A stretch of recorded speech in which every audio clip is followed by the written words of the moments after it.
Since I was born, but now I am getting youth.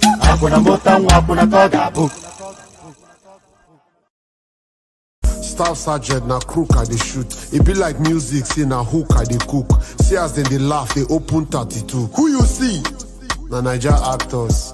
Which one? Chidi Mokeme, King of Shantytown, Ogene. make them no come carry me go Ikotek Mene. I for shoot, make you no go hit Mr. Ebu Bele. See Yabo Joe, Ekwele. Shoot Mercy Johnson, she get belle. See that Igwe where they rap. Which one? We get baby. I for shoot Regina Daniel's hand, but that's weird. There's a guy standing beside her. Oh, that's Ned. The guy with the blue suit, huh? No, that's red. Eating brown cookies, bruh. That's bread. I for shoot Nancy, but she too fine, now no be hypo. Shoot Adesua. Na banky wife, oh. Make them no go kick your head, no shoot Jim Aiko. Bimbo Ademoye, na their type I like. Shoot Patient Ozokwo. You know they fear Juju. Chueta Lago. You know they fear Juju. Pete Duce. You know they fear Juju. Kanayo. You want shoot to Juju? I for shoot RMD, but that man too cool. I kill both.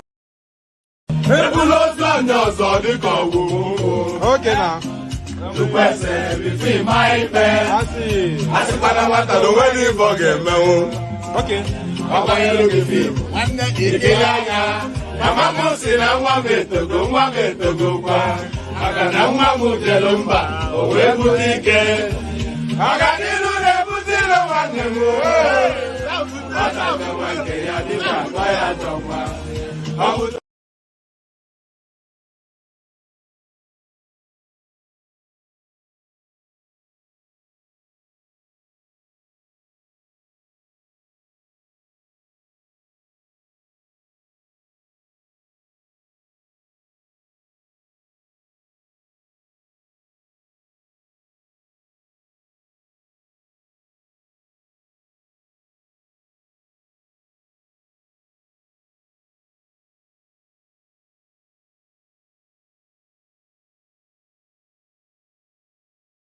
let's hold on. Let me remove that. Is that better? Now I'm bouncing back on myself. Where am I bouncing from? Hold on. All right. Can you hear me now? Hold on. Larry, can you hear me? Yeah, you are good now. Oh, all right, be there. Okay. All right. I'm going to play one more track. I seem to be bouncing back somewhat, so I need to sort out just where I'm bouncing back from. So let me play Choma's favorite. Ìjẹ̀bú ọmọ alárẹ̀, ayé wo la ò jẹ rí? Tell them, let them know say wọ́n lè bá. Then they see us that they emulate. Then one begin they imitate. Maybe someday they go graduate. Many people no know about Baba as e dey go. Owó lọmọ gbàgbé òṣì, Ìjẹ̀bú Àwùjalẹ̀, Ìjẹ̀bú ọmọ alárẹ̀, kékeré Ìjẹ̀bú o. Àwọn tó mọ̀ wá o. Àgbà Ìjẹ̀bú o. Àwọn alábòsí o. Àríyá rẹpẹtẹ. Come on!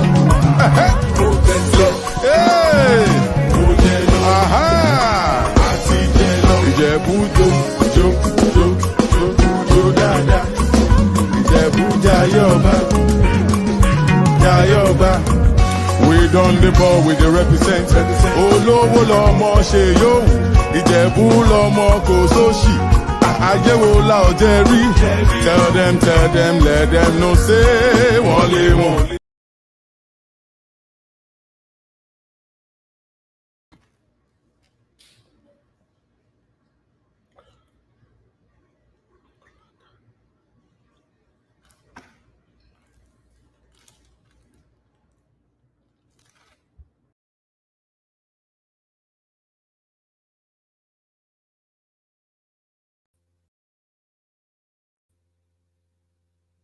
Hello. Oh, all right, we go with this one. Oh, all right. Good day to you. Good to be in your company. And how are you? So let me mute this one.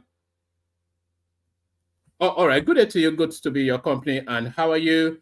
The usual protocol. Let me. Yes. Good day to you. Good to be in your company. And how are you? The usual protocol. Click on the like button just as soon as you come in.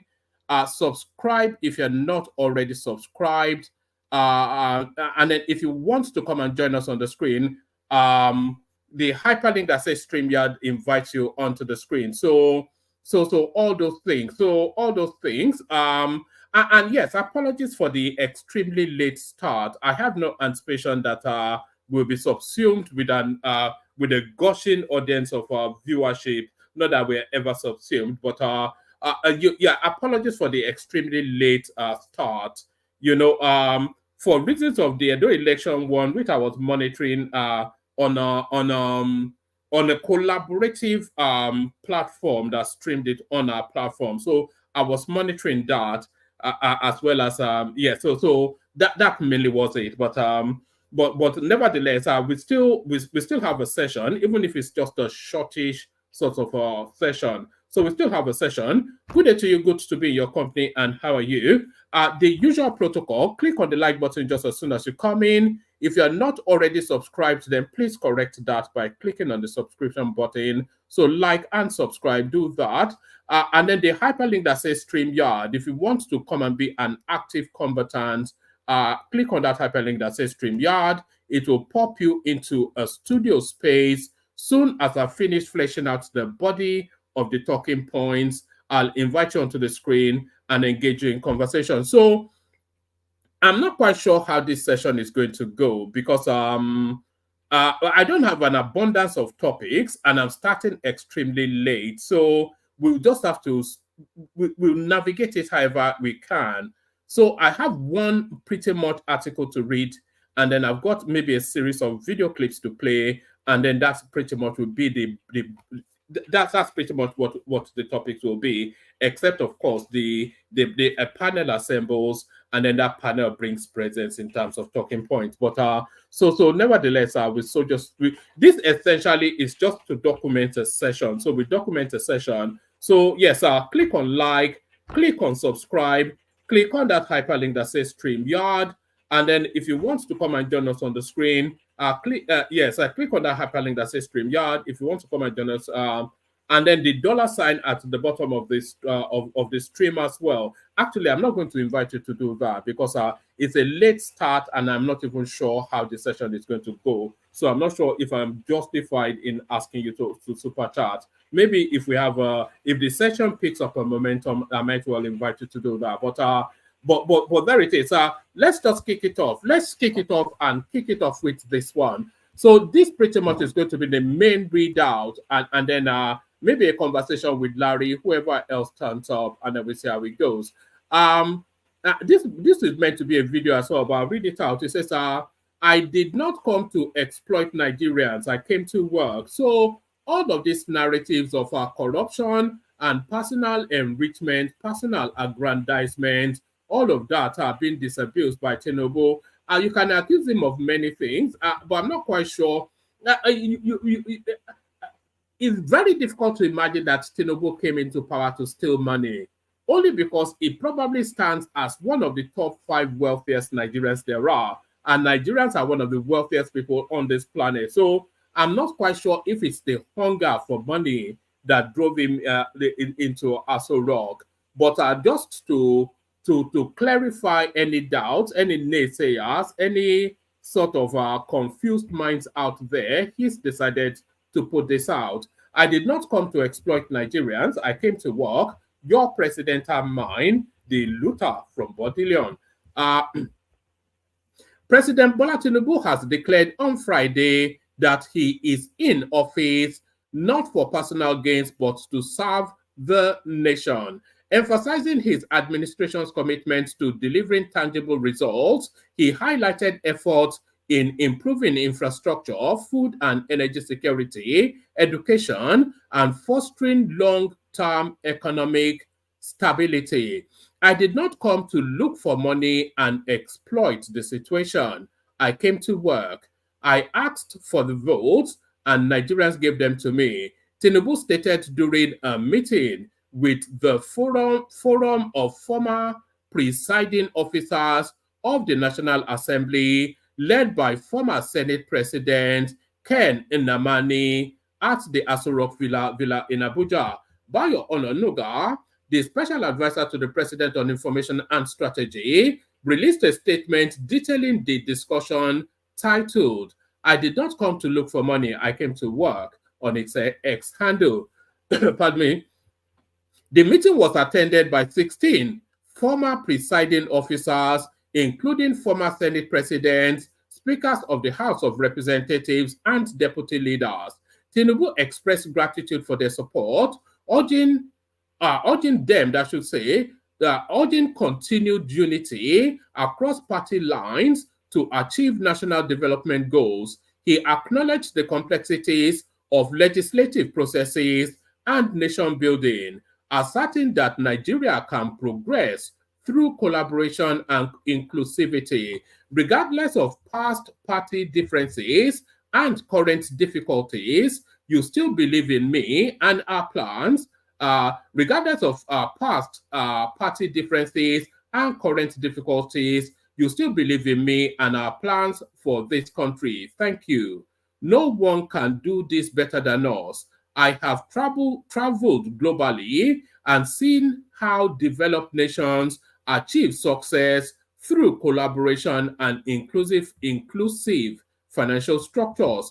Addressing ongoing challenges, he noted, yes, there is hardship, but how did we get here? We neglected our communities. The very foundation, that's not reading well. Let me take from top again, apologies. President Bola Tinubu declared on Friday that he is in office not for personal gains, but to serve the nation, emphasizing his administration's commitment to delivering tangible results. He highlighted efforts in improving infrastructure, food and energy security, education, and fostering long-term economic stability. I did not come to look for money and exploit the situation. I came to work. I asked for votes, and Nigerians gave them to me. Tinubu stated during a meeting with the Forum of Former Presiding Officers of the National Assembly, led by former Senate President Ken Nnamani in Aso Rock. So I think we actually have a clip of him saying this. So rather than me stumble over the words, let's hear him say it. And I'll show you, I didn't come to look for one.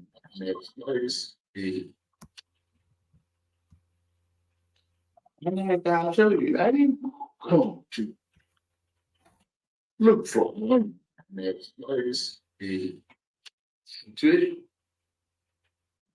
I came to work. I asked for the votes. And they gave it to me. So there it is. He asked for the votes and they gave them to him. So there it is. So that pretty much is that. Pardon me. A lot of this conversation should wrap around the Edo State election. And a spoiler, by the way, it looks as though APC has won that election, just as we anticipated. APC looks like they have won that election. So much to the chagrin of the Obedience and other naysayers out there. So much to the did you see how the Obedient, no, not the Obedient, well, he's somewhat of an Obedient, but the Labour Party candidate, did you see how he performed rather woefully at that election?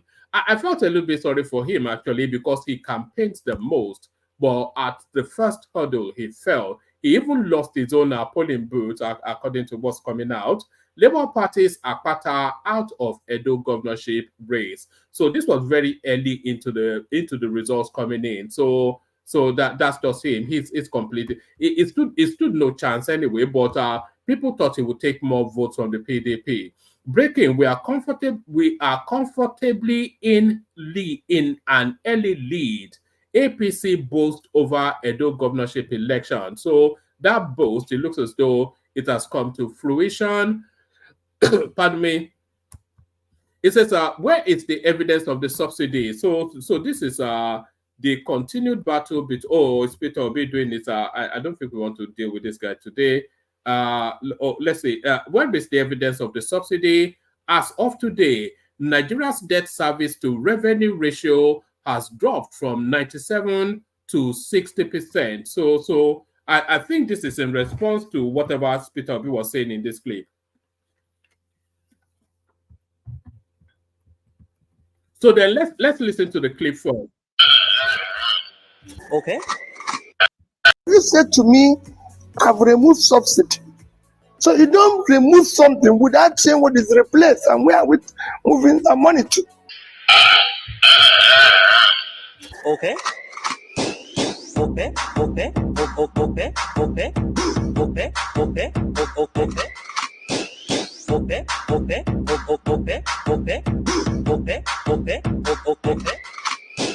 Okay, okay, okay, okay, okay, okay, okay. Okay, okay, okay, okay, okay. Where they use fuel, like how much they use in a day? 25,000. Now where they use gas now, They use 5,000. Yeah, he said when they use fuel, now 25,000 they use in a day, but now when they use gas, CMG, now 5,000 naira. Political evidence. We are about the same size as Pakistan.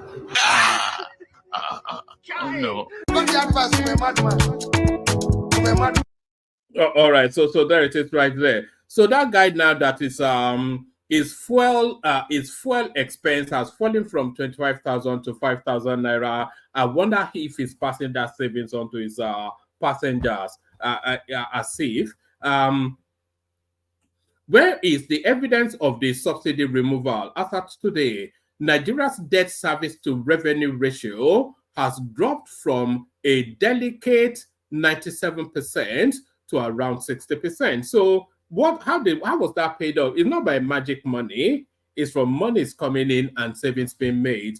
And Nigeria has exited the Ways and Means debt regime.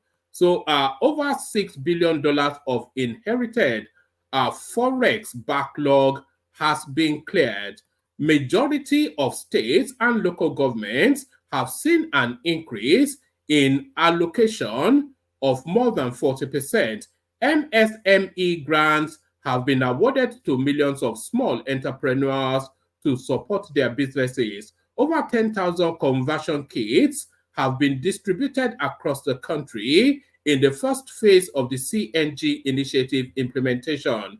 Thousands of people are currently benefiting from the students' loan scheme. Thousands of civil servants, first phase, are currently benefiting from the recently launched consumer credit scheme, which will soon be extended to other Nigerians. Wage awards were given to workers to mitigate effects of the subsidy removal. Foreign reserve has grown to $37 billion. So it says times are hard, but so is being times are hard, but so much is being put in place to make this Nigerian system work for us and the coming generation. So there it is right there. So when is the subsidy being?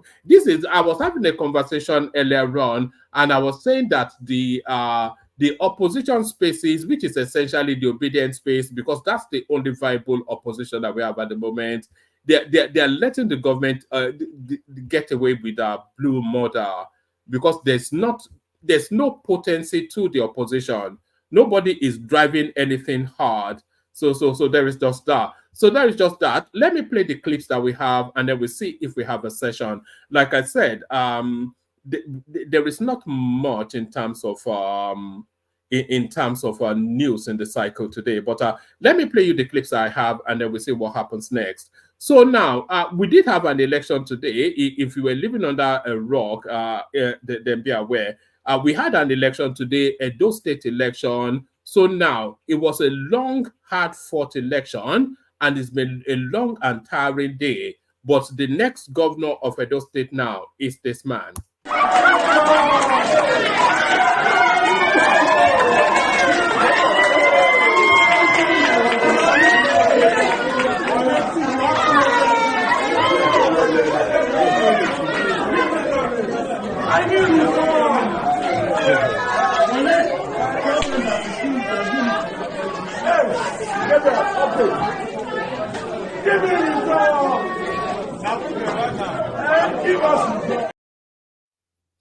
And there it is right there. Just like we predicted in yesterday's session, it was, this is why they hate us so much. We rarely ever get it wrong. Remember what we predicted at the presidential election? To the letter, to the last vote, we got it right. We told you that Obi was going to be a dismal failure, which it was. We told you that Atiku Abubakar was going to be an also run, which it was. And we told you that Tinubu was going to be your president, which he is. And so why did we say all this? It wasn't especially based on any prejudice. We did spreadsheets, and we went from word to word, local government to local government. We went to the furthest flung corners of that country to test the temperature of the historic votings there. And we computed that all together to arrive at what will happen at that election. And that was how we got the presidential election right. So we did somewhat similarly. We did not to the same level of effort, but we did the permutations, and we knew for certain that APC will win Edo State. And so it has panned out. And we said that yet again, the Labour Party will be a distant failure, and yet again they are. So now the next prediction now, I had the anticipation, just like we had with Rose Vivo in Lagos State, who lost by nearly 300,000 votes and still insists that he was rigged out. We are expecting this Olumide Akpata to start running around the offices of senior advocates of Nigeria, packing monies into their wallet and asking them to make him governor, Opuzodinma style. But that is your governor for Edo State, the APC candidate, just as we said. So now to the next clip. Is Tinubu destroying Nigeria, or he's fixing it? I ask this question because a lot of people don't understand what is going on in this country anymore. Tinubu promised to address Nigerians' economic challenges. But before Tinubu was sworn in fuel was being sold for approximately 200 naira a liter across Nigeria. But today, I bought fuel for 1,250 naira a liter. Before Tinubu ascended to power, the exchange rate naira to dollar was approximately 500 naira to $1. But today, the exchange rate naira to dollar is about 1,600 naira. During Buhari's government, I was buying at least 40,000 liters of fuel for 4 point something million. Later, it went up to about 6 point something million.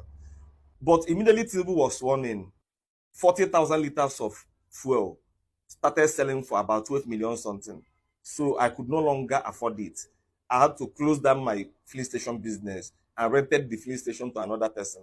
So I ask again, is Tinubu fixing this country or he is destroying it?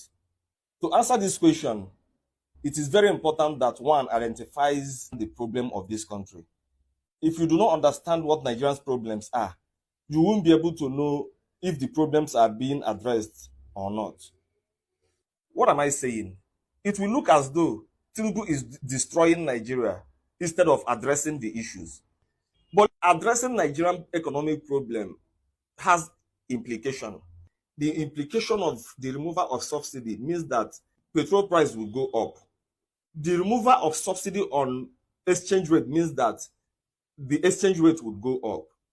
So the high cost of fuel in Nigeria, the high exchange rate in Nigeria is a proof that Tinubu is actually addressing Nigeria's problem. It's a proof that Nigeria's economic problem for the first time is really being addressed. The reason why Nigeria has not developed over the years is because few individuals over the years have been taking advantage of measures put in place by the government to make life easy for Nigerians.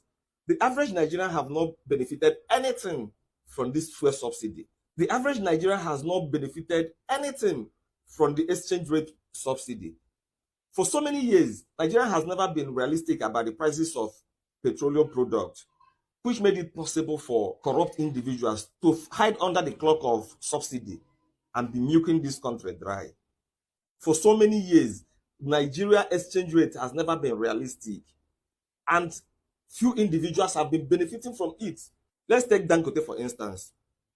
Why Dangote was building his refinery, he was sourcing for dollar in Nigeria, and Nigeria was subsidizing that dollar that Dangote was buying from them in order to import materials that he was using in building his refinery. That subsidy on exchange rate was meant to benefit the ordinary man, but it was benefiting the rich and mighty. Within that period that Dangote was building his refineries, I can tell you that 40% to 50% of Nigerian foreign currency earnings were being sold to Dangote at subsidized price to enable him import materials that he was used in building his refinery. But today, Dangote has completed his refinery and he is selling a liter of fuel to Nigeria at 898 naira. He's not even considering the fact that as a result of building his refinery, he had to put so much pressure on Nigerian foreign exchange rates. And today, his refinery is up and running, and Nigerians are not getting any benefit whatsoever for everything they've been made to go through because Dangote was building a refinery and had to source foreign exchange from Nigeria. He has to compete with people who needed only $10,000 to import products from China. He had to compete with people who needed only $1,500 to import iPhone from China. Today, Dangote is now telling us that crude oil business is a dollar business. So Nigeria had to buy with dollar from him. But 60% of the foreign currency he used in importing materials for the construction of that refinery was sourced in Nigeria. Nigeria exchange rate is where it is today because Dangote was also sourcing dollar in Nigeria, a country that is earning about $2 billion every month. So if you ask me, Tinubu has addressed Nigerians' economic problem to a very large extent by removing subsidy on fuel, by removing subsidy on foreign exchange. The high price of fuel has nothing to do with Tinubu or Tinubu's policy. It has to do with dollar. If the exchange rate goes up, the price of fuel will go up. If the exchange rate comes down, the price of fuel will come down. What we need is more competition. We need more competition in the system. We need to engage in activities that will bring in more dollar into the system. And you will see the prices of commodities will start going down. That is how the economy works. No economy grows by subsidizing important commodities. The economy will only grow when there is competition in the system. When the system allows the market force to determine the price. It will not be easy initially, but at the end of the day, it is Nigerians that will smile.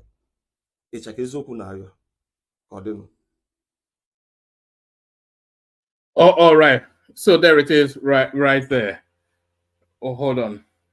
So there it is, right there. That guy speaking infinite sense as he often does. So there is that one. Let me play you another one. Let me play you this one. He won by 89%. So at this point, I don't think I need to discuss anything with the Edo people again. If you want vote APC, fine. But me, I'm telling INEC that if God won't punish una papa, tell me how a state that gave LP 71% of their votes last year is going to vote PDP or APC tomorrow. They play. Just they play. Because Mahmoud Yakubu, as people say, Makanai bargain, because we actually just say, it looks like we're ignoring you. I want to know how you people will run Edo and run out 70-something% of Labour Party votes. Edo State, if Labour Party also win Edo State should burn. Because at this point, this fraud is enough. Enough is enough of Mahmoud Yakubu and INEC and their rubbish. I repeat, I have no fears for Edo State. Edo State gave us 71% of votes in that election last year. Nothing has changed. If not for anything, the hunger and shake that APC and Tinubu has put us through should be enough for us to even be scoring 80-something%. Good luck in the elections tomorrow. Thank you very much, brother. Thank you very much, Sigso. God bless you, man. God bless you. Thank you very much. As you talk 101% of the things we busy, I go likely talk for the elections. But me we busy, I get family for there, and I get ties. No be waiting. I don't do. I can't talk for space. So make una wish us good luck, because anything will happen for those State that affect me Edo personally. nightclubs, they book us die. I So the more understand. progress where Edo State they get, the more booking I go get for my shows. All those are jokers then. But then, may we see what thing will happen tomorrow. No, may nobody sleep. Oh, you know, say daddy doesn't sleep up till 4 a.m. May everybody man their guard, because if you go sleep, Harry, you didn't just say that.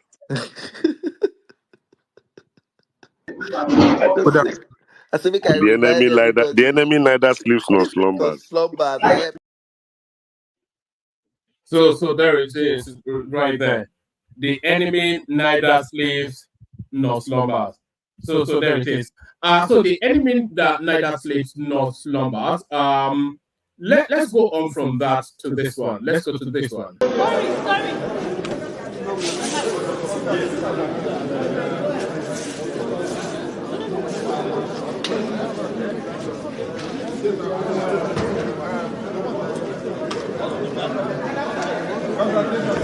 By commending the judiciary. Today we were in court. We listened to the judge here in the Federal High Court, and the judge was very clear. And all that we heard today is pleasing in our ears. What has happened today is a further confirmation of previous judgments, previous injunctions, and orders of other courts of competent jurisdiction. The most important thing is that our adversaries, those who do not want the rule of law in Rivers State, are hell-bent on taking us out from our seats. But what we have heard today is a confirmation of previous judgment, like I said, and it clearly shows that the office of the Speaker of the Rivers State House of Assembly is not vacant, is not in contention. What has happened today is not new in our ears, because we know that the Rivers House of Assembly, under my speakership, is the only Rivers House of Assembly known to law, as we have always said. And what the judge has said today is just a confirmation of what the true position is. A lot has been said about the issue of defection. 27 of us in the State House of Assembly never defected to any other party.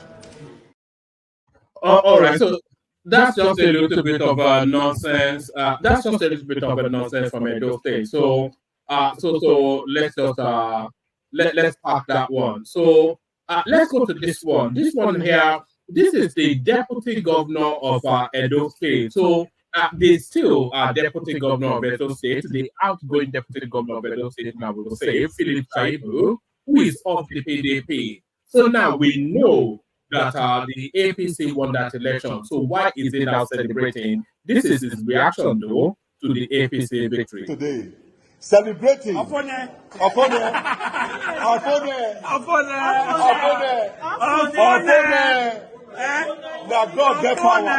get power. God get power. Now God get power.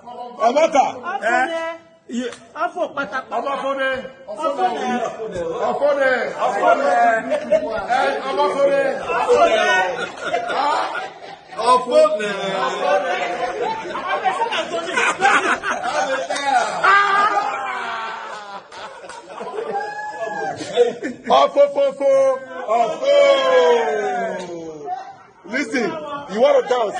Dance.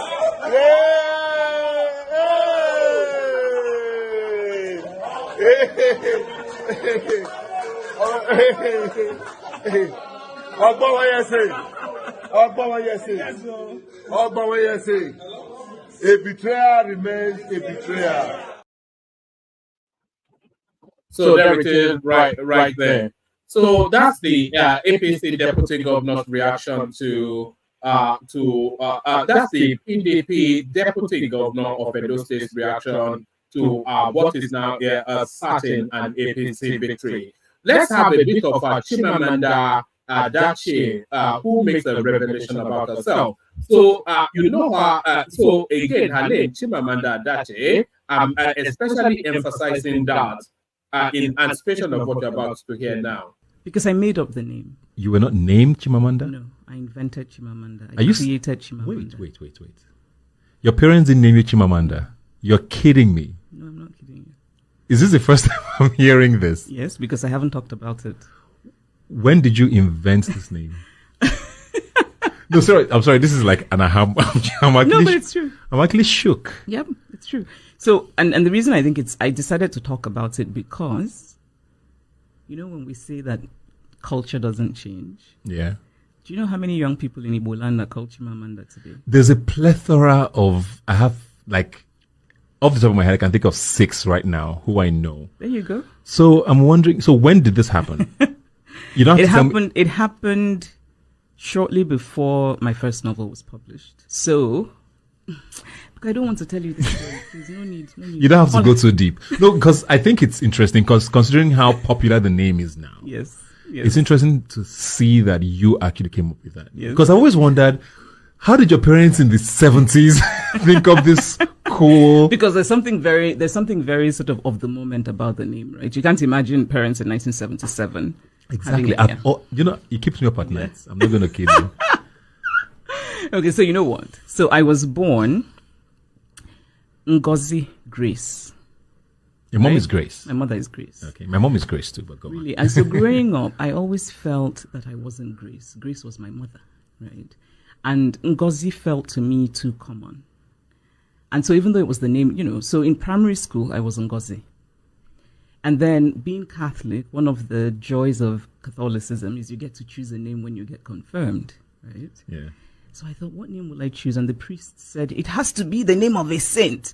So people were just choosing ridiculous names like Bernadette. I was like, nope. So what did I choose? I read a novel and there's a character called Amanda. So I was like, my name is Amanda. The priest said, it is not a saint's name. I said, Father, that's the name. That is my name. So I sort of pushed and they let me. So I was Amanda at confirmation, right? And then, so I was Amanda from secondary school. And then to first year of university in Osaka when I was studying medicine. And then I went to the US. And I think it was sort of maybe, I'm going to say a month into my time in the US. I was in class in undergrad, and there were 5 people with that name, Amanda. It was not so unique anymore. But it wasn't just that. It was the way it was pronounced. Amanda? Amanda, do you want to tell me what you're doing? And I thought, what the hell? This is so not me, right? It just felt, and I suddenly realized, no, I can't. And so I started thinking, how can I now change? So remember that I had already changed myself from Ngozi to Amanda. So I started thinking, how can I change it? So for a while, I would merge both. I would call myself Amanda Ngozi, because I really wanted to let them know I'm not Amanda. Yeah, you're not one of them. Yes.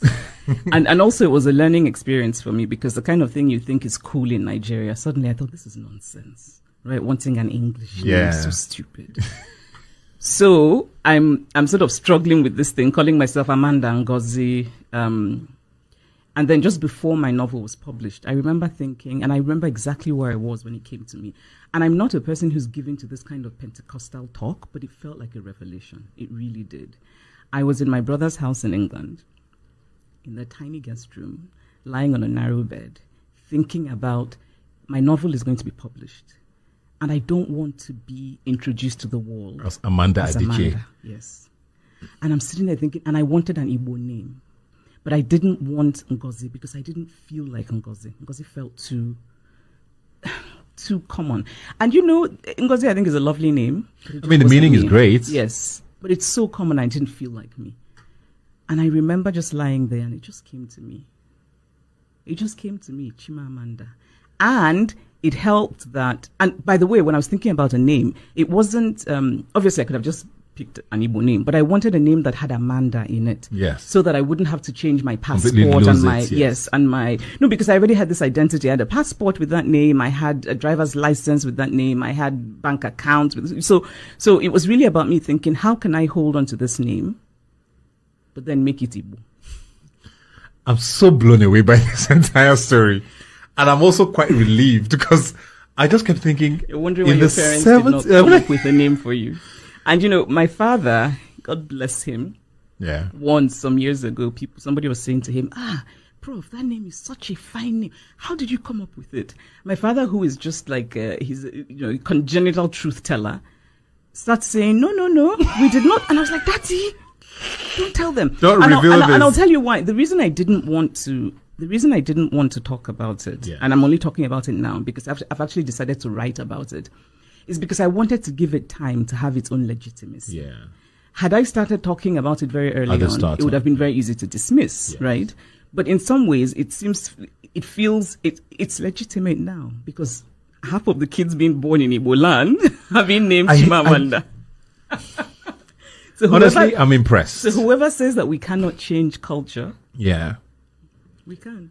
And the meaning is also very profound, which is my God will never fail or never fall. And it just makes a lot of sense, which is why the name is also popular, because it's cool. Yes. You can make it into whatever you want, but its meaning is also quite interesting. Yes. But if you were Amanda before Chimamanda, why then did you not want to be called Amanda? Still. Told you. Yeah, you just didn't like the way it was. I don't want to have an English name. Okay. I no longer want to have an English name. I have seen the light. And and which is also why I don't like to have my name shortened. Yeah. So that's really the story. Yeah. When people say, can we call you Amanda? I'm like, no, you cannot. Were you ever worried about the mispronunciations? No. Because you were going to be a writer. No, because I think really for me, the only thing that matters is that a person makes a genuine effort. Yeah. That people who are, language is such an interesting thing. There are names that I want to pronounce properly and I don't, but I try. And so when people say, I don't want to use as Nigerians I want to, native name. Yes. Because they will mispronounce it. Yeah. Those are just so. And I think, but if they do, that's fine. As long as there's a genuine effort to try and say it properly. It's still your name and you own it. I don't think that that's a reason to back away from your name because there's a potential of somebody mispronouncing it. It doesn't make sense to me. How did your parents feel about it? So there it is right there. Chimamanda, or should we call her Ngozi? But I think that points to that Ngozi is somewhat of a common name. well, I don't know. Maybe I shouldn't even say that. Maybe I'm not allowed. But you can see how she will want to change it. But there it is, just a little cultural anecdote right there. So a little cultural anecdote. Let's play the Kega music and just get the session started. Only water, where they see ma.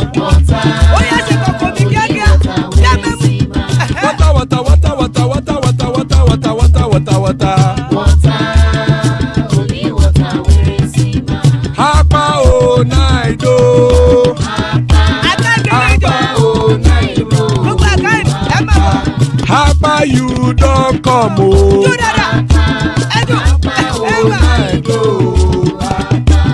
Hapa o naido.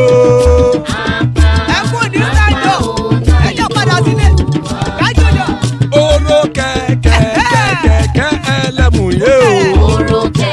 Ibe sodi ya kẹ̀kẹ́ ẹlẹ́mù re o. Bobby master kẹ̀kẹ́ ẹlẹ́mù re o.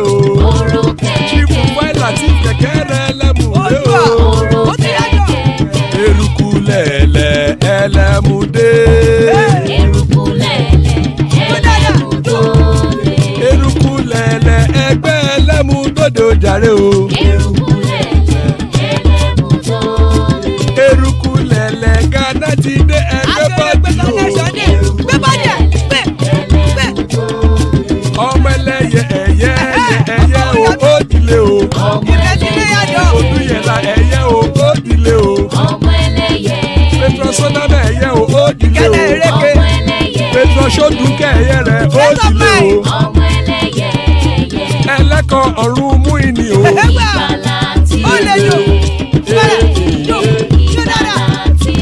Àkùkọ ọ̀run mẹ́kọ̀.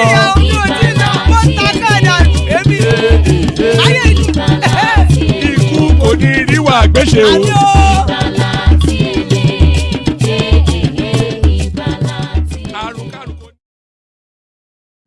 And there's it right there. Ikuko Niru Agbeshe, may death have nothing to do with us. So hopefully you can still hear me. Joining us, Larry. Larry, can you still hear me, Larry? All right. One more. I can hear you. You can hear me? Yeah. All right. Oh no, that's brilliant. So yes, so that's been resolved. So Ikuko Neru Agbeshe, may that have nothing to do with us. So Larry joins us, always a delight when Larry is here. Guarantees an excellent conversation. Our King Emeka is here as well. And this next man, he must be made of machine. He's just gone on a near 12-hour stream, but here he is still with us. So that's War Peace right there. So that's War Peace right there. So that's the conversation so far. Let's kick it off with you, Larry. Like I said, we don't have an abundance of topics, but I'm sure we can. I think it's better. Let's kick it off with War Peace because I think it's very vast. I was going to kick it off with War Peace, but I thought no. Let's kick it off. No, you should pardon me. You should pardon me. I'm like a dead man walking right now. I don't 16 hours, no sleep. I beg, go to Emeka. I'll come soon. Okay, hold on. Before we go to Emeka, are you aware who the next governor is? Yes, I was saying it there. APC man is cruising to victory. You know what they say in Las Vegas. You know what goes on in Do you know what they do in Las Vegas? Stays in Vegas. Yes, it's strictly for gambling in Las Vegas. Yes, yeah. They play slots in Vegas. It's gamble, it's Sin City. So that's what they get to do in Benin. Yes, you know what they always say in Las Vegas. They say the house always wins. Listen, yes. The house always wins. No matter how you do it, you may win your 1 million, no, but when you come back tomorrow, they will take 2 million off you. So the house always wins. So yeah, so there it is. Look at that. They will cry about that one for the next God knows how long. What surprised me the most, I don't think Labour Party, if they call the results, I don't think Labour Party got out to 5,000 votes. But cannot believe it. You know that's a big space to unbundle, you know, because Peter Obi was in a door to campaign for Olumide Akpata, so he was there, But so and we've been saying that this is going to be a referendum on Peter Obi, a test, just a gauge of his popularity. So what does that tell us? Is it all of this noise that he's been making for God knows how long? The first test of it now, less than 10,000 votes. I strongly believe he's gonna decamp or he's gonna drop that party soon. Because I was checking the polling unit result, the highest I've seen so far. Somebody said but the highest I've seen so far with my own eye is 9 votes per polling unit for Labour. Some are even zero. Zero. In their stronghold though.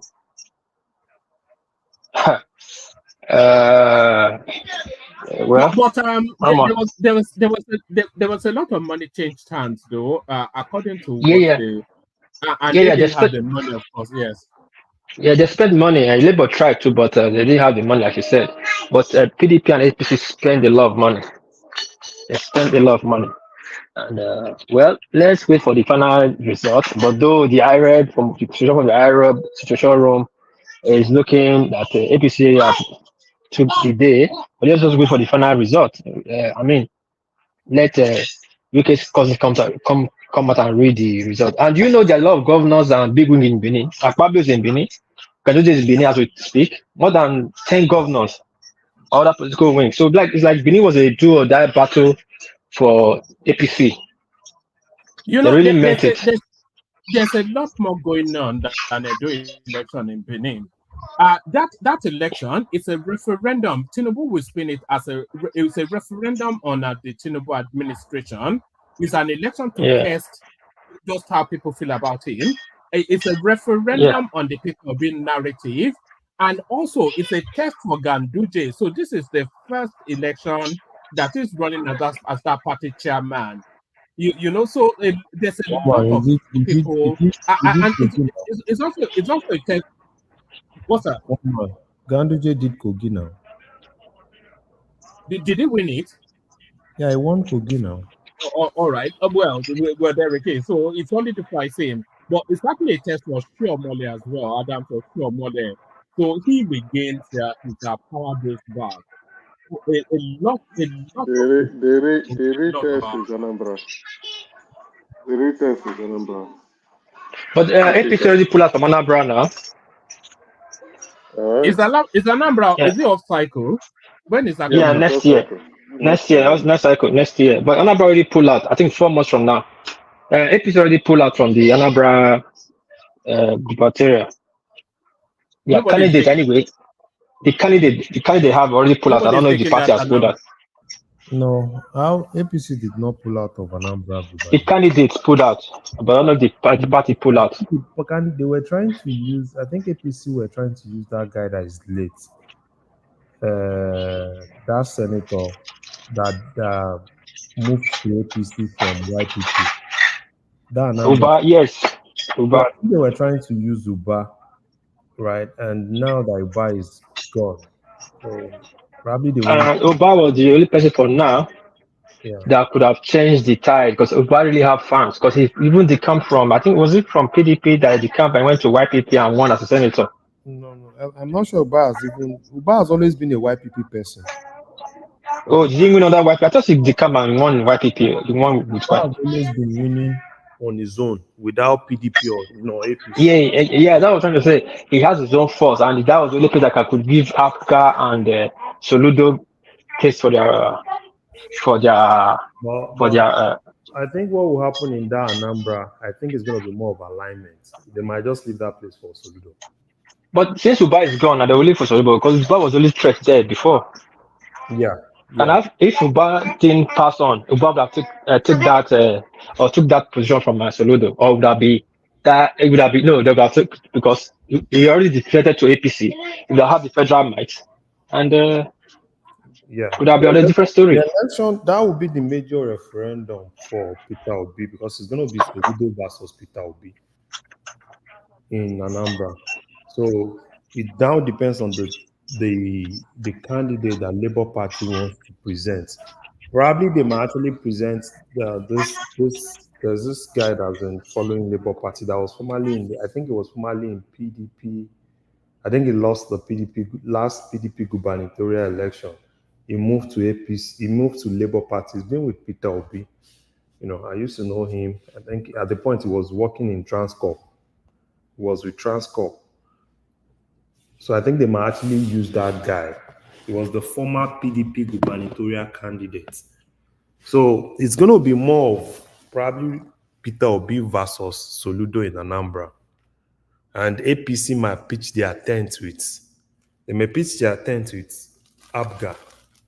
And so that's kind of like probably when we'll be able to know if Peter Obi still have that popularity in Anambra to defeat Soludo.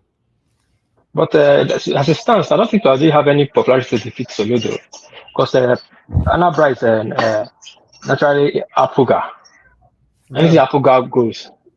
Yeah, but Peter Obi has, the last election, right? I think Peter Obi is trying to. Okay, well, you mean under the LP crowd? Of course, and Peter Obi is from. No. If the LP crowd could, with their base in Benin, could not do anything, what would Anambra do? Anambra is more divided than Benin. But that's Peter Obi's state now. So it doesn't really count. What happened in the last election? To my opinion, it was because of the kick and drive and force from Benin. Who is in the kitchen cooking? Somebody sounds like they're cooking. My daughter's. Okay. Oh yeah, I don't see anybody taking that state from Soludo anyway. It's just it's impossible to imagine. But let's kick things off formally. Let's kick it off with Emeka, and then we move it around. Nichols, good you ready? Everyone, yeah. Apparently, good evening. Good evening. Yeah, it appears the APC is taking a do and they are putting it in the bag. Well, we actually called it. It was a close one. Let's see. Unfortunately, Obaseki fought a good fight, but it was not good enough. Hopefully, they will announce the result and make it official. I know What Peace is not happy with the results. I listened to him. He did a good job. That was a good one, What Peace. But unfortunately, I don't have a dog in the fight like our brother Gaston. I don't have a dog in the fight. And truly, you can't say you don't have a dog in the fight when it's your state. You're a major stakeholder there now. Yes, true. But to be neutral was the most difficult job I took in this election. There's very heavy background noise coming through. Sorry, go ahead. Yeah. So anyway, War Peace does not like the result, but he says it doesn't have a dog in the fight in the state. Let's see. Congratulations to Ganduje. It was, they really took the election very serious. They lent their support. You could see the big chief wigs coming around. It shows that they wanted to put Edo, one of the stronghold in the southeast, in the bag. And apparently it's looking like they are going to win with that. Then, like one woman was saying, clearly this Edo election is it shows what's happening, and how people are receiving the Asiwaju administration. If truly the willings of the masses, it would be reflected in the results, right? But anyway, it's not looking like it. Clearly, governance and politics are two different things that are yet to intertwine in the Nigerian political space. Well, for Chimamanda, I saw the video and I was like, oh, so this lady has been playing a fraud with us all this way. Ngozi now, call her by a proper name. Ngozi, did Felix Liberty not sing a song about that? Ngozi, your love is my woman. He went from Grace to Ngozi, from Ngozi to Amanda, from Amanda to Chimamanda. It's a strange one. If she wasn't popular, I always imagine that should be a nightmare to live with. I wonder what her. Oh, it appears so. If she wasn't popular and a writer, these are people you look and say, it's like their heads are not straight enough.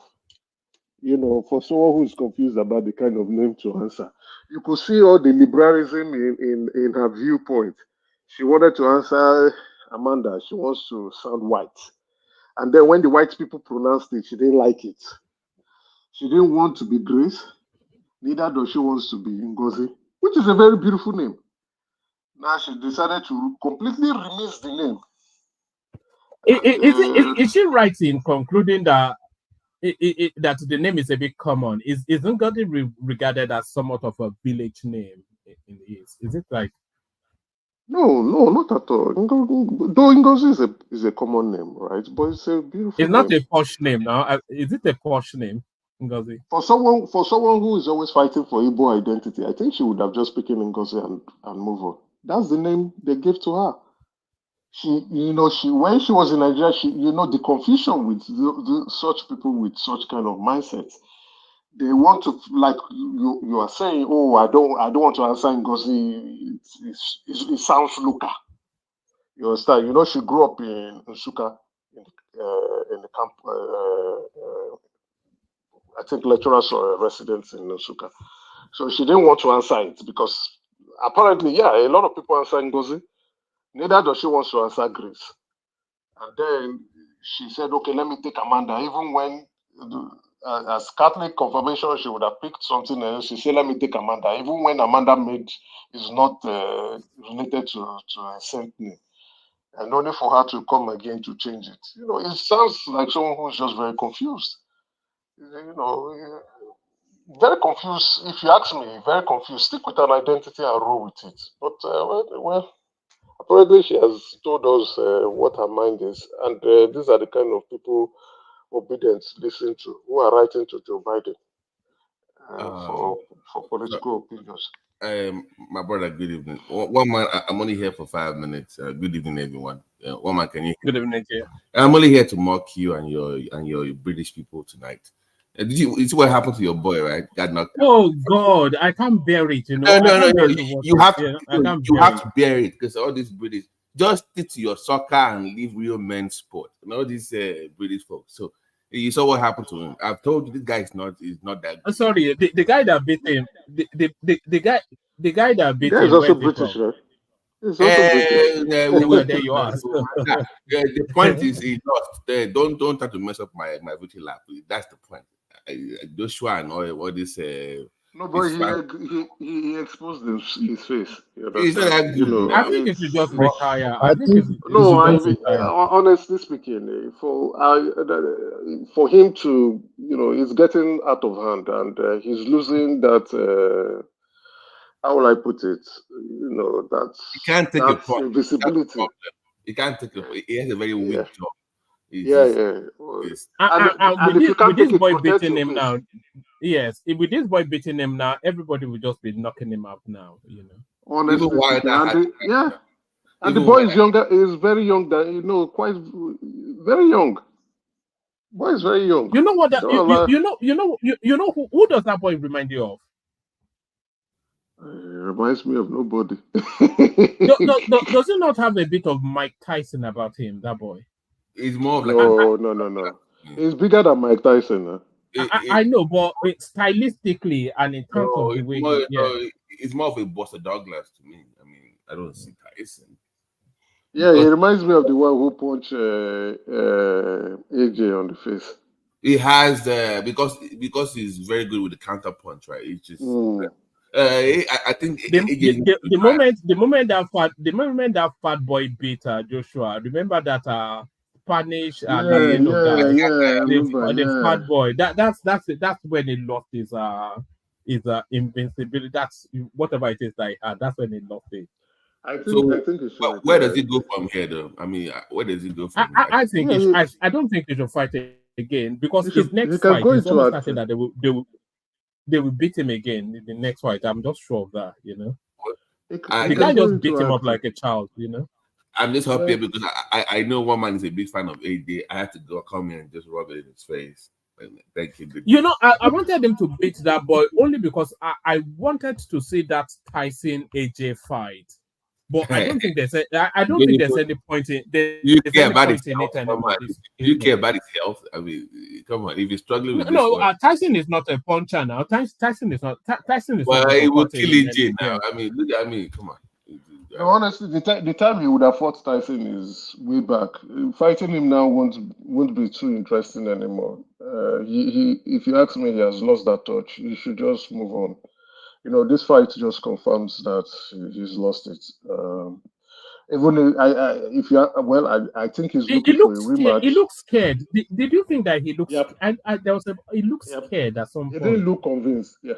Yes, He didn't look it convinced. didn't look like he wanted to be there. He dropped him like round 1, round 3, halfway. I'm I like, know. See him struggling on there. Oh my goodness, it was not good seeing him in that so position. one man. Oh, is he not an Egba man like you? I thought it was from your. He said, it's Jebu. It don't come Is it Jebu? man. Yeah. But I know you're a big fan. I had to come up and just make fun of one man. Okay, let me. I got a good night. Don't worry. I think it should. I couldn't just bear to. I didn't want to watch it, and then somebody told me, and then I had to go and check it, and then it was just brutal. Yeah, it's the way he fell, not good. I think he should go. He should just retire, right? And a lot of people will still give him that respect. There's no need going in all out. There's no need for a rematch. If he fights that boy is younger, the boy is stronger, and the guy is a heavy. His punch are strong, so it's a big puncher. Anyway, back to what we were saying. Our lovely sister. Then also to LP, you see, the Labour Party. What I would say is they need to get their house organized. It's not all about the talk now. Um, from one look of things, the evidence is there. They are not looking like a party that is coming in to challenge the mainstream political party. They've not gotten their house cleaned up. I think that's what they need to do now. Get your house cleaned, get the leadership team structured properly, and get yourself organized and see where you go from there. Um, because if you have done okay, okay. I think Anambra is the only one left that we can say all the election has been done, even with that Anambra. Anyway, let's see how it goes. But from the look of things, after the election cycle, just one state, lots of noise, lots of banter, lots of shouting, lots of screaming. Apparently, it shows that they don't know how to win elections. They want to win, but they don't know how to win. So they need to go back to the drawing table and fix things. I saw the dancing queen going around where she was talking like this. I just look at her. Do you even clearly know what you're up to? What I would say is they now need to see how to poach uh, experienced individuals in different political parties, not aggrieved ones, because the aggrieved ones are aggrieved because they are not recognized where they are. They are not recognized means they are not valuable in that political space. So that's why they've been ignored. Go in and get the proper hands that will come in to make that party stronger so that we can now have three proper political parties that will be challenging for every elections and challenging to see how they can bring more governance. We need good political parties in that country. Not only that, we need also political parties with good ideology. At this point, we're still playing with modern things. Politicians still telling us lies. We need political parties that could stand for certain things. And I was hoping maybe the Labour Party is a party that will want to do it. Let's see how it goes. But for now, they're still fighting themselves. And 2027 is still around the corner, which is not going to look good for them. I don't think it's going to look good for them if you have not yet organized your house at this point in time for you to begin to strategize on how to win an election. Now, also again, where are your strongholds? We can't tell where they have strongholds. Even the Abia state is because the governor currently is popular there. He has run on several occasions, I think the last time he ran where he was cheated, it was he claimed he won, but he was cheated. But apparently, it shows that he's popular in that place. So what they need to do is to begin to build. Is not making noise. They must open up their space to listen to others who might want to looking at coming in to help, because the current set of your connection is deep in your connection is deep in sharply. Oh, really? Can you hear us? I can hear you perfectly. Are you sure? Your Can you hear connection me? is not connecting. Yes, it's yes, even the audience. Look, it says Emeka's audio is very poor. So Oh, carry okay. on. Hold Let's see on. if Let it me. improves. Yeah, let me see. No, you're better now. Actually, Okay, where you are okay. I now. think Yeah. everything is good. Okay. Good. All right. So, like what I was saying, they need to open up their space, get people who are more experienced. If you ask me, I think the individuals being involved in campaigns are not good enough. They are not good enough. They are not doing a good job.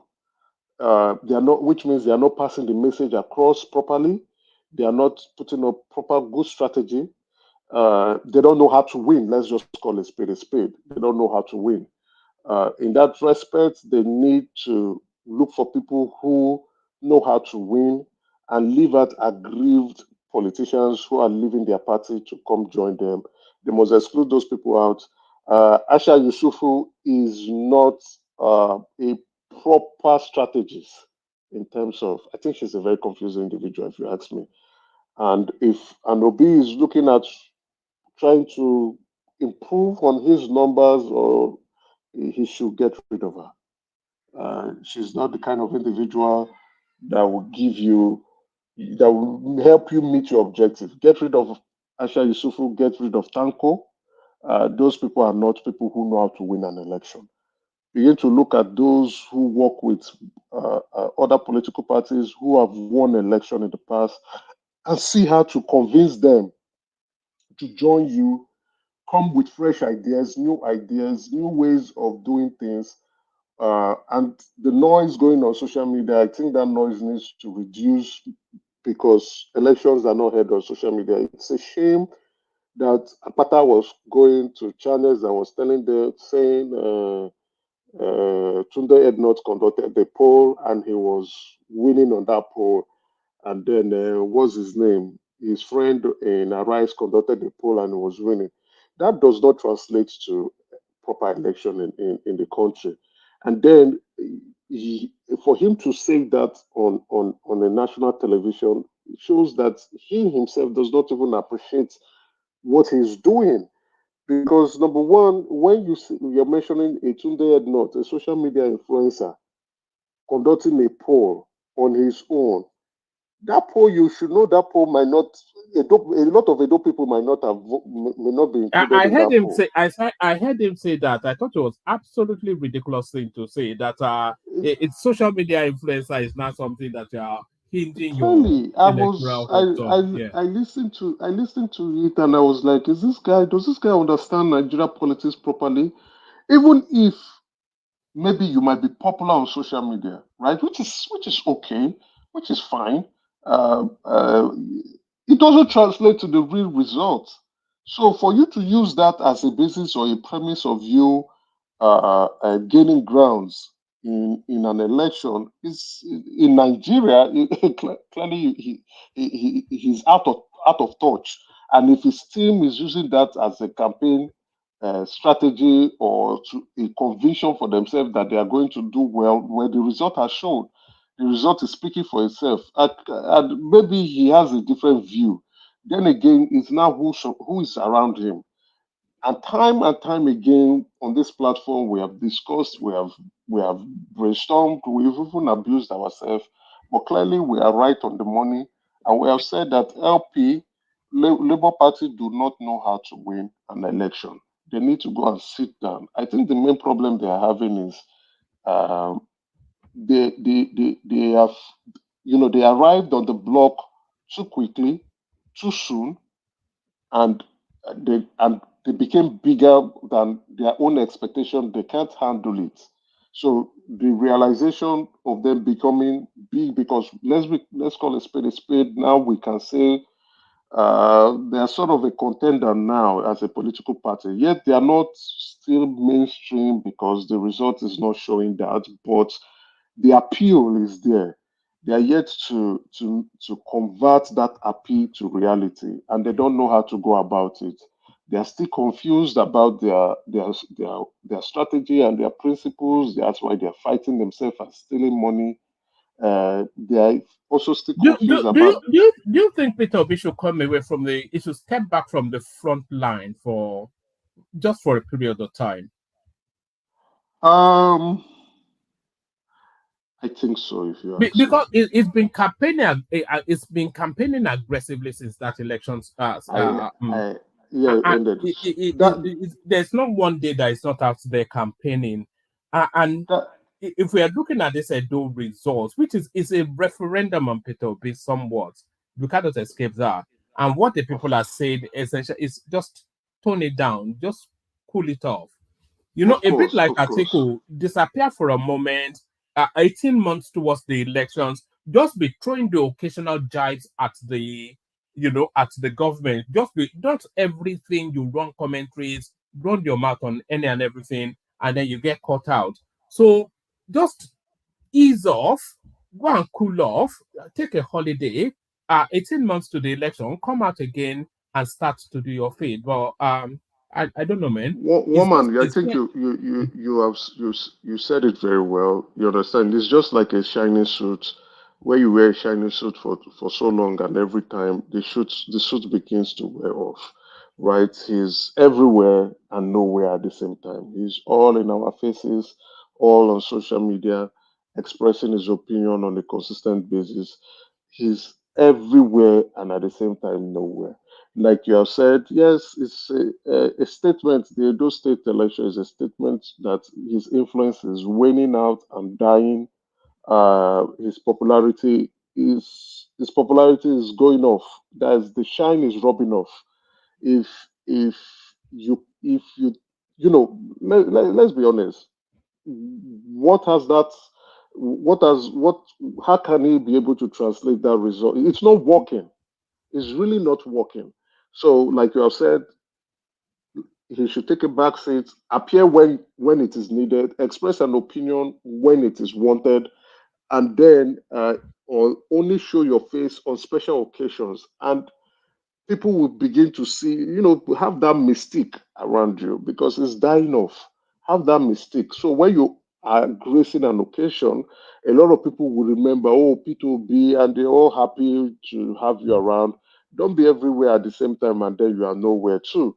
So, like, if that is another thing I keep saying, that the people around him are not winners.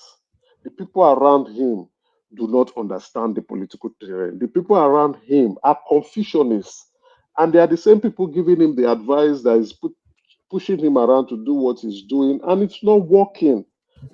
And since it's not working, change strategy, sack those people. You can't be taking advice from Manasha Yusufu. That woman will never give you sound advice. Have you listened to her? She would never tell you something that is right that will work. Where has she won an election before? She has never even won a polling unit before. She's just an activist. If you tell her you're an activist, she will tell you she's not. So she's a Confucianist. So why are you bringing such kind of then Tanko? You look at then who else again? You just look at Obi, and when you say it's not like some people say, "Oh, you hate him." I don't hate him. I think he hates himself more because he doesn't listen. Well, he has clearly the signs are there as time goes on. He will be, like I've said in the past, what he's doing will be the same thing that will undo him. Unfortunately. But congratulations to Edo has decided. Wish them the very best. Then any other session that I could speak on? But before you actually speak on something else, let me flash up our Dupsy session coming up on Sunday, which is now today, later on in the day. So she's asking the question, geriatric parents, when is it too late for a woman to have children? So that's the question she'll be straddling in a session later on today. So hopefully Zita will be there, and certainly Emeka will be there. So everybody be there. Come hang out with Duxie. Come support Duxie. So yeah, we were also talking about this thing that Tinubu put out, somewhat giving a reassurance that it's not there to steal money. So I'm not quite sure if it needed to make that effort. It says, I did not come to exploit Nigerians, I came to work. So this is Tinubu speaking to a group of parliamentarians that went to see him in Aso Rock. Did you see that clip? It was, I saw it. quite viral. I saw it. And I think the president is talking too much now. He needs to start working. If he came to work, let him start focusing on the work. There are a lot of issues in the country. Let's all speak to the truth. Things are getting tough. Yeah, based on the decisions that or the policies that he made. He needs to begin to work to fix those issues. I don't think Nigerians would be more concerned about if he came to make himself rich. Nigerians are more concerned about him fixing the problems. Some of them that he created. No, the last time I spoke about the food supply, agriculture, and I've been saying it. He needs. That's where the priority should be, and food supply and security. I think they are trying to fix that security concerns. Now we are seeing some positive results. I saw the interview from the governor of Zamfara that there are positive results coming up, which is very good. So we need that security issue to be either eradicated completely or reduced to a controllable situation. Then the food supply, let there be more food coming into the country. Everybody cannot take a cheap pill and focus on other issues rather than going to survival mode. I think a lot of Nigerians are currently in survival mode, and that is not a good sign. So whenever the president is saying this is not the time to talk, this is not the time to explain himself, the only thing he needs to focus on is he's not just saying I'm working. Be seen to be working. Let the results begin to show. We need those results. This is more than a year now. We need the results. Uh, things can get worse than what it is at the moment because it's just going to escalate the situation and it might spiral out of control. So the president, this is not time to begin to explain himself. Work and work. And if you even ask me, I don't even know what his corruption stance is on going about this statement he just made. When I mean his corruption stance, what is the EFCC doing? I saw our darling, the former governor of Kogi State. The first They've turned newspaper. themselves into a laughing stock over that one, isn't it? That's Yaya Bill or something. Apparently, it's just because the news just gets strange and it's becoming more strange. Did you arrest him? Did you not arrest him? Did he visit? He visited with the governor. It's looking like if you act well, in my opinion, I think the EFCC is an institution that has lost its path. The EFCC has lost its objective. Clearly, that place needs a turnaround and some form of independence. Nobody respects them that much anymore. Nobody cares about them. Their conviction rate is poor. It appears they are not even doing anything. Now, the Nigerian police, the typical Nigerian police, seems to be even be doing much better work than the EFCC. So the FCC is clearly now a laughing stock. They made themselves so, or else produce the goods, do the conviction, do your investigation. There are lots of things and lots of work they need to implement and get those things done. So in that aspect of corruption, I don't know I don't understand the president's stance. I don't know where he is on corruption. I'm not seeing any positive result on corruption. The fight seems to be going on the negative side. Apparently, the FCC does not know what they are doing under the leadership of the president's appointee. The guy talks too much and he delivers little or nothing. So the president and his team, they need to start working. The other time, we spoke about this, the communication flow from the presidency coming out. There is no coordination.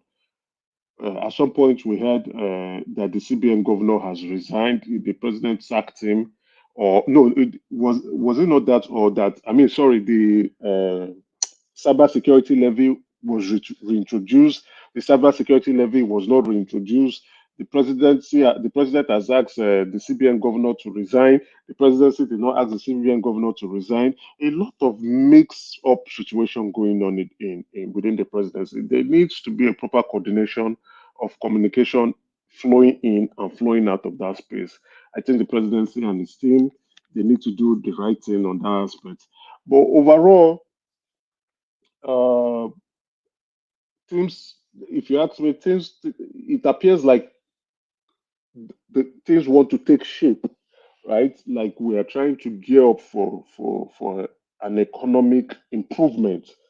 But I don't know what is holding us back. What are those things that are holding us back? We need that economic improvement and that food supply coming in so that people can have a cheap fuel and live like a normal regular life rather than the prices of goods and services just keep going high.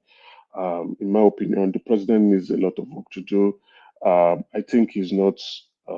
If you ask me, things are not looking so good. They're not looking so good. Yeah. All right, brilliant. I was going to go to Larry, but I think it dropped. So let's see if Efosa is with us. Efosa, are you there? Efosa Isaac. All right, let's see if Warpace is with us. All right, we might start to wrap it up then. It looks as though it's you and I. So let's wrap it up. Since the people there, they are not communicating. Is there anything else you'd like to speak to before we wrap it up? Not much anyway. I think I've been able to express, especially with what I want the president to do. The a lot, and with the Medugri stuff, I think a lot of politicians played optics with it. I hope they are trying to fix those problems. We must learn how to do things well. That's my opinion. I want the best. I know the president wants the best for the country. No doubt about that. It is clearly obvious. He wants to do the right thing. But then again, how are you doing the right thing? Do you have the right team? Do you have the right people who subscribe to your ideology, who are willing to want to put in the work to do it, or the people around you are just there just to make some money for themselves? That is up to the president to fix. Well, I just hope things gets better because even though the possibility of him winning the 2027 election is still high, it doesn't stop the fact that Nigerians are really not happy with the way things are turned out in the country. It doesn't stop that.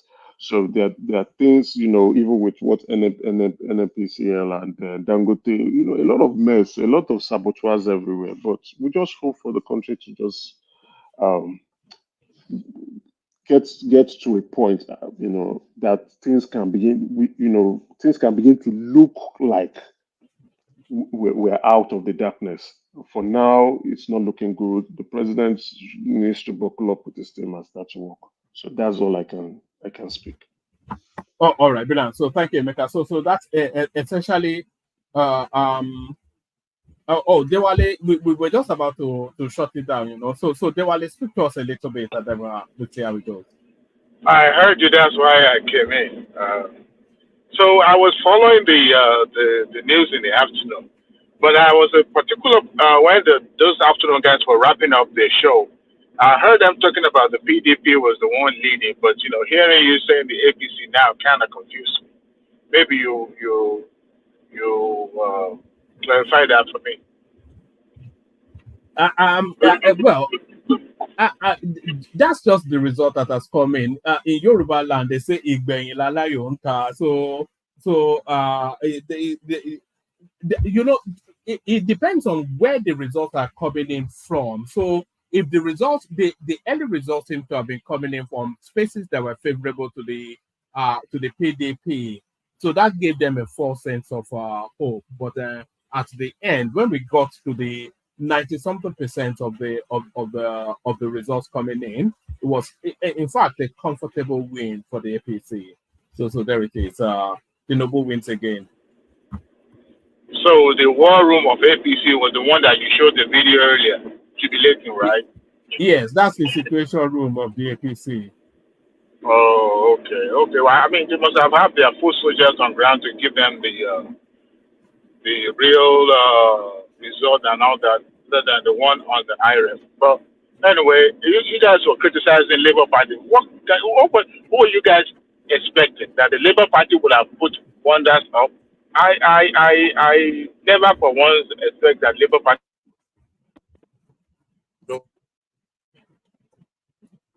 Everybody with their back connection today. Your national this is a local politics where most of these folks are on ground. Akweholo is the home boy. The remaining two guys are Lagos raised, Lagos born. So I don't expect them to put up any fight at all. No, and majority of those people that will vote are local people. What we are saying is they need to approach this politics. Yeah, we're hearing you. They need to approach it with some form of humility, right? They must come to the table humble. It's a slap on the face of the local people. If all those people, this party would have won this election, it would have been a slap on their faces. Because I can an homegrown. Opeholo may not be as eloquent as them, but he's an homeboy. They relate with him. He has represented them at National Assembly. So compared to Olumide Akpata, who only God knows, who have no affinity. The same thing with Asoye Godalo. Asoye Godalo has always been a Lagos boy. So for them to even say they want to have a claim to the state house there, to me is ridiculous. But I'll take the result what it is. Those people have spoken. So, but I don't even think,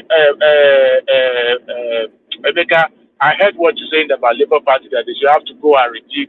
They have nothing to rejig.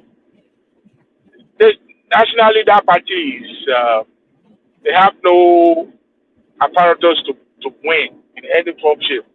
Even in Anambra election, they are not going to win nothing. Just like you reference your sister now, Aisha and Danko and the rest. How on earth somebody like that would give him advice? This is not even about money now. I know money play a huge role in politics, but in terms of I listened to other channels the afternoon. They were lamenting and how could they have let that happen, despite the fact that the Labour Party score a huge number during the national election.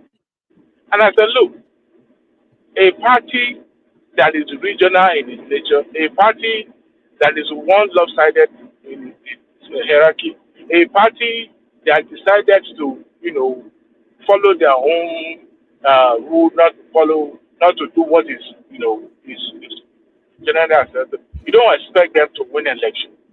So whether they like it or not, whatever they put up, you will never yield to anything because they do not have the strategy or the mechanism to win, either nationally or at the local election. I agree with you completely. My problem is with them is the magnitude of the defeat. So if the margin of defeat is not so much, it shows that they are gaining ground, they are gaining experience, they are doing the right things. It's just for them to, okay, what do we do? What are the take away from this election? What can we do in the next one? but you can see the clear demarcation. It clearly shows that they are very incompetent. They don't know what they are doing. It's just a clear reflection of their incompetence, ignorance, inexperience, ineptitude, and their inability to understand the terrain, local politics of Nigeria and implementing that. They think everything is online. They are clearly forgetting that the people who you discuss with online on Nigeria politics, many of them are in the diaspora and they don't vote. That is what they don't understand. How do you begin to reflect on or use that as a measure of how you are doing in politics? It clearly shows that you don't have it. So if people are organizing online polls and a majority of people who discuss, especially social issues and political issues about Nigeria, are mostly Nigerians in diaspora.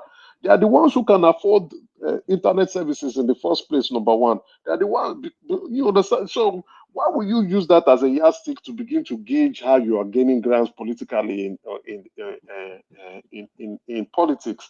So it's strangely you just look at them and say these people are a bunch of losers. I listened to Osha Yusufu's interview on one of the local radio stations in Edo. I just like, is this, sometimes it's good to just take some time to hear these people talk so you could look at them and say, come, what are these people, what's their makeup? What's their genetic?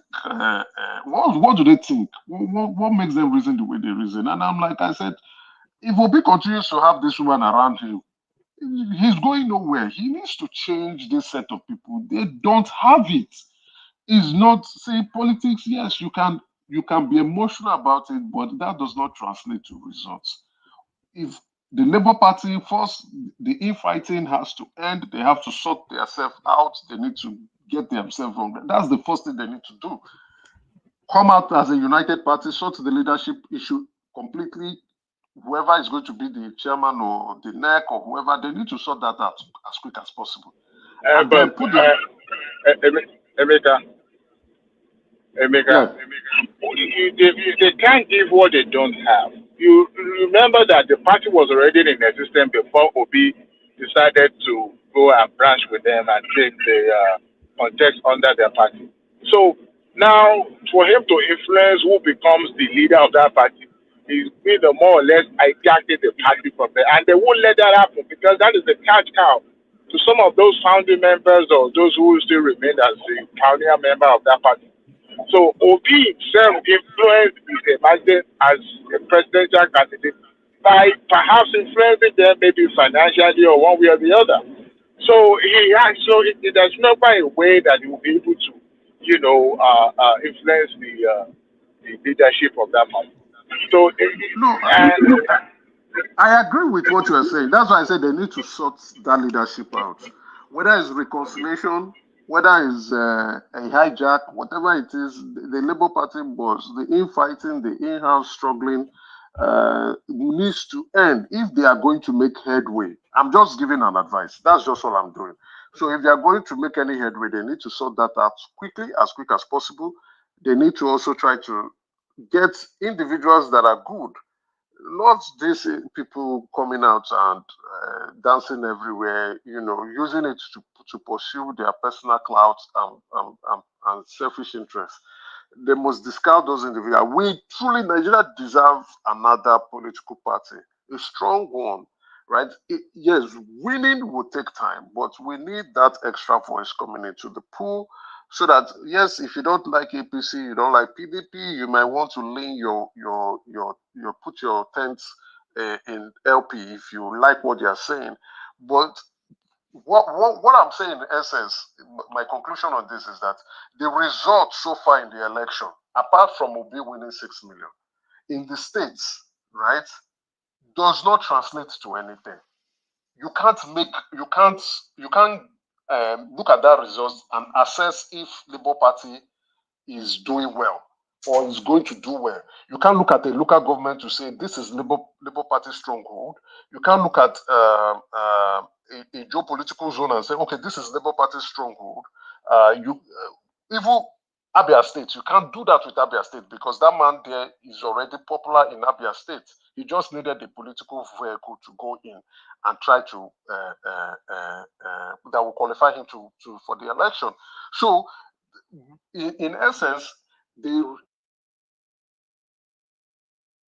election results for the Labour Party, it does not interpret anything for anyone to sit down and say, okay, I think Labour Party is progressing. I think Labour Party is doing well. I think this for Edo State. That's why I was looking at this Edo, because a lot of Edo people supported P2B and the Labour Party. The votes were very strong there. So I will be wondering, okay, this might translate to something. I know they might not win, but I didn't know that the defeat would be very poor. That you look at it and say, come on, this is not looking good for Apata. I was hoping that, okay, yes, Apata, you won't win, but maybe some local government you might have some stronghold. Yeah. Sorry. Thank you. All right, Emeka. I think your daughter Nikhil. Let's say from Zita. So it's been a long day, but it looks as though we may well have a winner in Edo State. Yeah, just dozed off and wake up again. By the way, I don't even know why Nigerians are quiet about what is happening in Edo State, because Edo people, what they did in 2023, to think that an LP candidate is not, gunning his way, if not winning or gunning his way to victory, is really annoying for people like me, because I know what those people did. I have a lot of colleagues who were from Edo State, and most of them called me personally to tell me that for the mere fact that I'm not supporting P2B and LP, they're very angry with me. I will talk to them tomorrow. I'm just waiting for the results to come out, and I will see how many votes LP got. Then I will call them. Because you see, at the moment it's less than 6,000. That's what they are reporting back, which is quite we have to unbundle that to see what that means. Just calm down. Be calming down till tomorrow. Just calm down. Hold on, Emeka. Let's Zita. Karen Zita. So let us just calm down, because I said this yesterday and I'm saying it again. Nigerians don't really know who they are, what they want, how they want it, or rather how they will go about getting it. Edo people made so much noise. They made so much noise in 2023 concerning P2B. They ended up giving him their state. For actually some reasons I don't know. I can't lay my hands on what their reason is, because they were all everywhere. If you have conversation with any of them that time, you can see that they were all everywhere. You can't place their hands on why that massive support, that guts, that effrontery, that impetus. They attacked everybody. In fact, apart from the eastern side, Edo people were the people that were making the most noise about that shenanigan that happened in 2023. For that same man to come to their state and campaign, even campaigned in the midnight, and the candidate is getting 6,000 votes, I really need to talk to them, because the high time we started behaving very well in that country. Are they telling me that they know him now? They never know him before. How come they didn't make their research before supporting him? So after supporting him and causing chaos in the country, they now know him. I don't blame them. It's Nigeria. Anything can go. But let me keep quiet till daybreak. Are you looking at this election as a referendum on the Labour Party obedient movement? As I said before, yesterday, these people, for somebody to say that they don't know how to win an election, it's really wrong to say that, and I will keep saying that.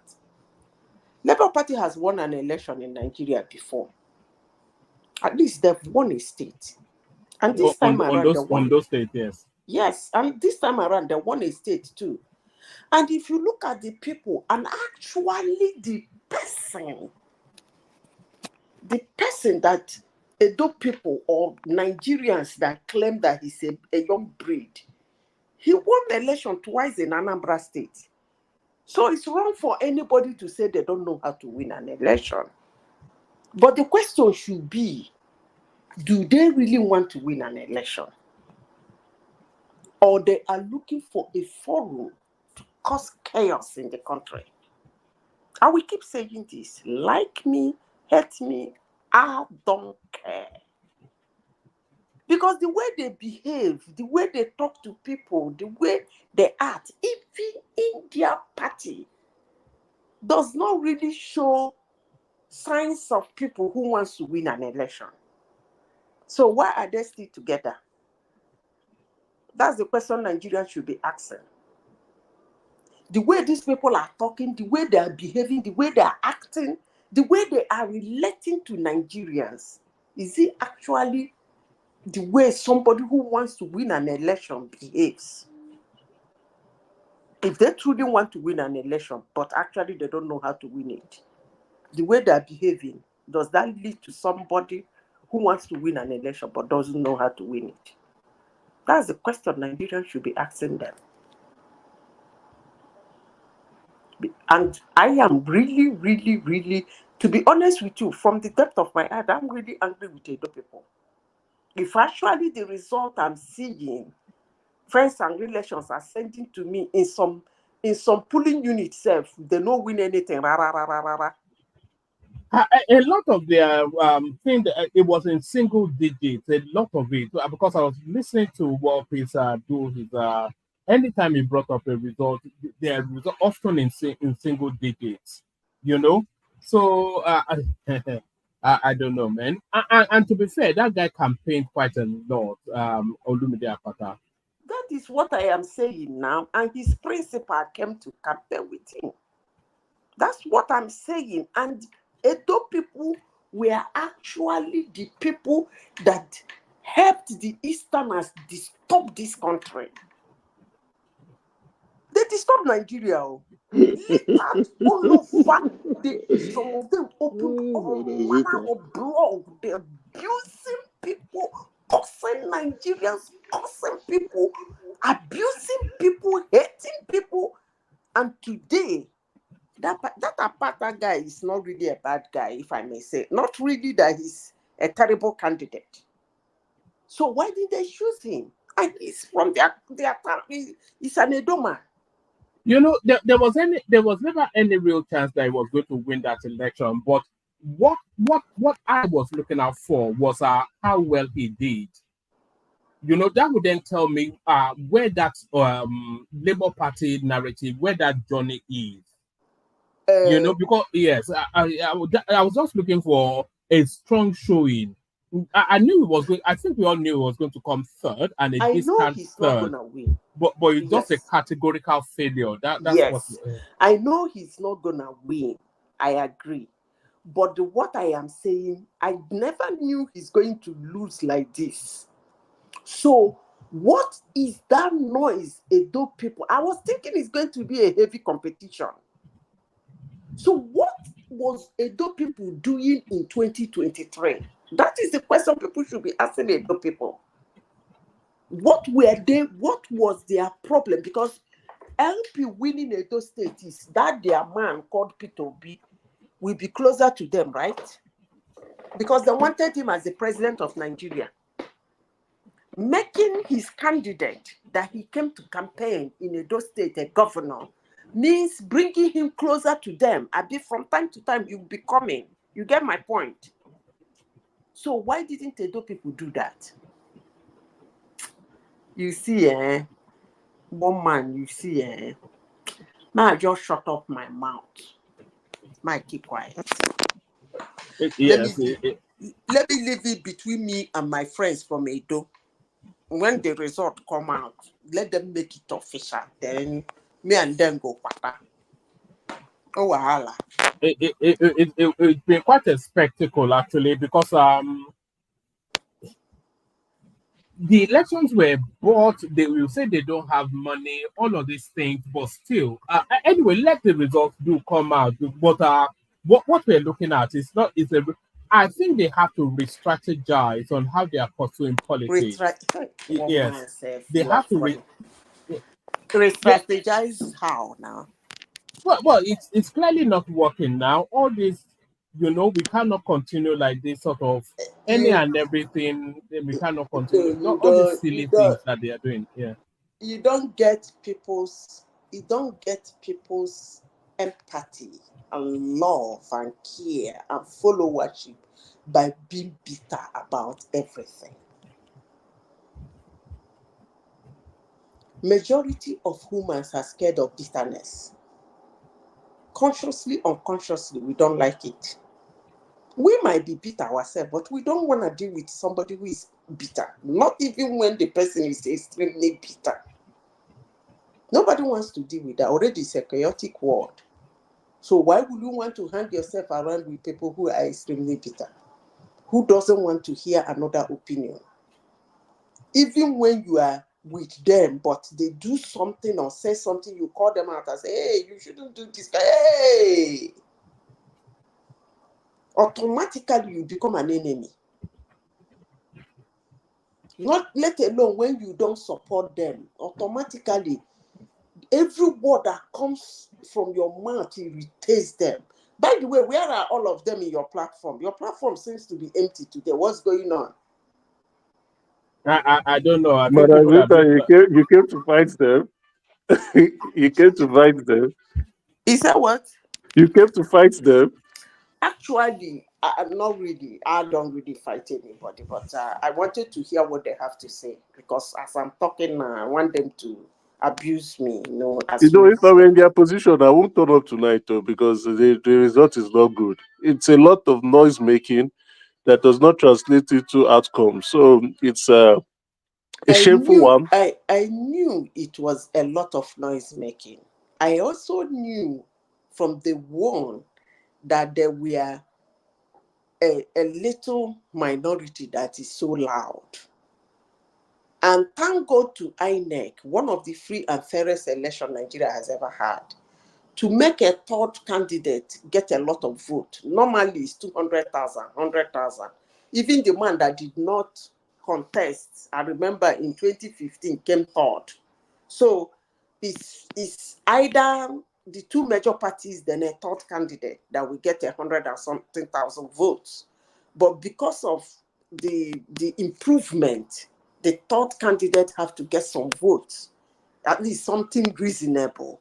Yeah, I knew they were not that much, but they are active online. Active in the sense that most of them that are online are not actually voters. There are some random human beings that want to vent their anger. They use that medium, claim to be them, and then continue. But I didn't really have issue with that. I really had issue with those state people, and I will continue saying it. Because even in the South heat that Obi came from, most people didn't know they're going to vote for him. Most people didn't know they will keep quiet and allow them to do their shenanigans, if I may put it that way. Because Southeast was quiet. They never came out with big chest. At home, everywhere was quiet.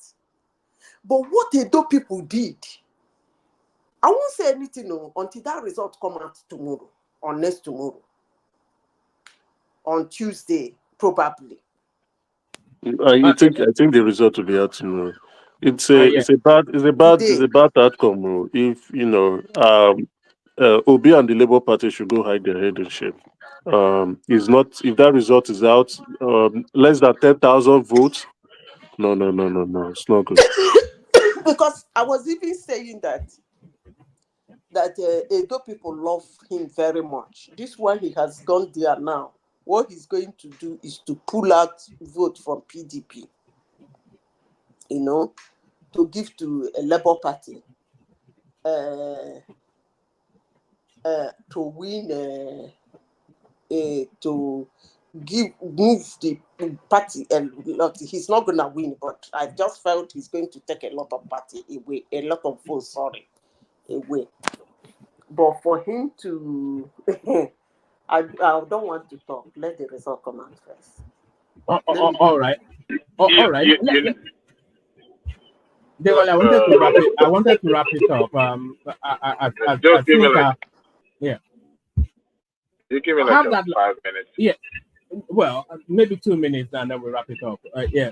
Have that last word, and then we wrap it up.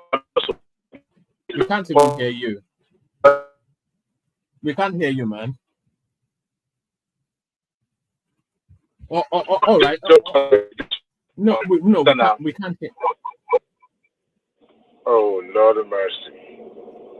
Oh, God. No, you're good now. Have another stab at it. Okay. You know, the way the politics is being played in Nigeria, they say politics is grassroots. What I foresee is that, look, APC and PDP, they can point to the house of their party chairman.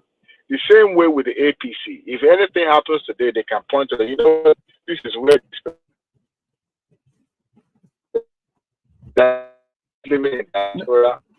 No, Dewale, we can't hear you. Remove the speaker. Oh God! Yes, it's just yeah, we get it. Yeah, it's like playing a guitar. What we're hearing. Oh my God! All right, let me just wrap it up, Dewale. Let me wrap it up with this image on the screen. So everybody look at this image on the screen, and this is how we panned out in Edo State. I'm not sure this is the. I don't know who said this. You know, this gives a PDP victory, but whoever sent this in maybe a bit of mischief making. But we'll see how we pans out. We'll see when the results fully come in tomorrow, and then we'll do a proper audit. Let me acknowledge the super chatters. That's Ayo right there. That's Bosso. I think that was Kulata, and then that's Chioma. So thank you to all those. And then let me flash up a Duxie session for tomorrow as well. So who am I bouncing now? So let me flash up Duxie session for tomorrow as well. Hopefully Zita will be there. So Duxie joins us tomorrow, and the question she'll be asking is geriatric parents, when is it too late for a woman to have children? So geriatric parents are the main theme for that session. Let me send the link into the comment section so that people can bookmark it for tomorrow. So that's a Duxie session for tomorrow. Click on that session, click on the notification so that you're on time for Duxie tomorrow. So I'll shut it down now. Thank you, everyone.